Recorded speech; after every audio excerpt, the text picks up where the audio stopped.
orang ini soleh. Tapi lihat, ada satu kebiasaan buruk yang dia selalu sembunyikan. Apa kebiasaan buruknya? Nonton film-film yang tidak bagus. Bukan film kungfu, bukan film berantem, bukan. Film yang tanpa busana, mungkin laki dan perempuan, bisa disebutnya film apalah gitu ya. Pokoknya film gitu. Ada satu keterangan yang sangat luar biasa. Ucapannya adalah, seorang hamba Allah melihat amalan soleh kajabari tihamah. Dia melihat seperti gunung yang tinggi tidak dapat dilihat ujungnya, saking tingginya amalan itu. Tapi dia sekejap mata sirna amalan itu. Sekejap mata hilang. Nih kenapa nih? Rasulullah tanya, apa yang membuat amalan itu sirna? Sahabat menjawab, pasti syirik. Bukan, dia nggak syirik. Pasti dia ria. Enggak ria dia. Terus apa?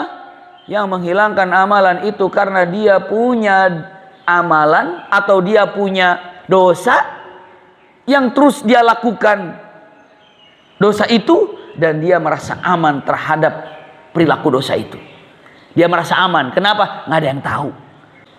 Subhanallah, lagi asik nonton, rupa-rupanya iya, tidak sadar, saking asiknya pintu perpustakaan itu nggak tertutup rapat. Anak yang kira-kira 4 tahun udah dewasa belum itu? Belum, tapi sudah bisa menceritakan sesuatu.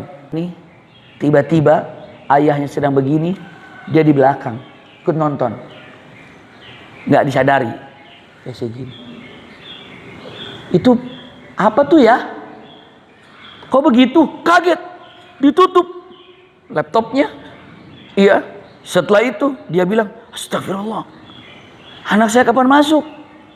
Karena dia orang berilmu, dia juga sadar mengatakan, ini kayaknya nih, apa namanya, Allah harus buka aib saya melalui anak ini. Besok pagi dia akan cerita sama ibunya, mama, ayah malam nonton apa nggak tahu, dia nonton ini kayaknya nggak pakai itu, begini. Bisa begitu kan? Dia kaget, ya ini anak saya akan cerita nanti sama ibunya. Betapa malunya. Bukan malu oleh masyarakat lagi, tapi malu oleh siapa? Oleh istri, yang mana istri ini sangat takdim, sangat hormat, sangat luar biasa. Dia langsung tutup, dia langsung pergi ke masjid jam 3 itu. Jam 3, karena anak itu tiba-tiba jam 3 ngelihat lalu tutupnya. Subhanallah. Dia langsung dengan mengatakan ucapannya ke masjid, anaknya dibawa lagi, nak tidur, nak ya tidur lagi, tidurin, usap tidur anak ini. Baru tidurnya pun ya dibawa dulu sama bapaknya. Setelah anak itu tidur, dia nggak kembali ke perpustakaan, tapi dia langsung ke masjid, dia tobat. 2 permintaannya, ya Allah ampuni saya tobat dan saya tidak akan pernah melihat hal ini lagi. Saya tobat. Lalu yang keduanya, ya Allah tolong tutup aibku. Jangan sampai aibku terlihat. Masalah kalau aibku terlihat oleh istriku, malu. Maka dia dari subuh sampai syuruk. Dari syuruk pun gak mau pergi ke rumah. Kenapa? Gak bisa kebayang pertanyaan itu apa. Akhirnya ada yang datang. Fulan, ditunggu di rumah.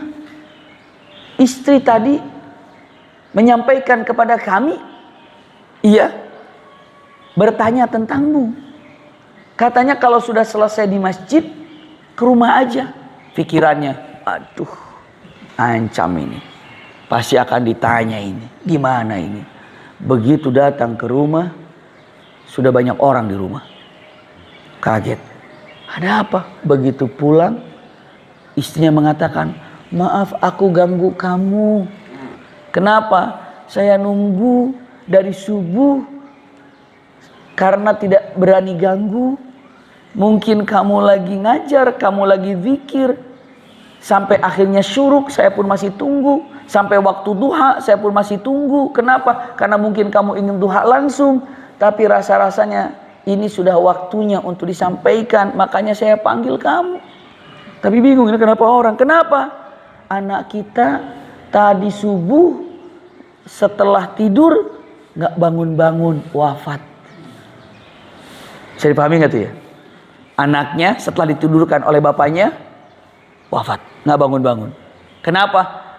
Begitulah Allah cara menutup aib.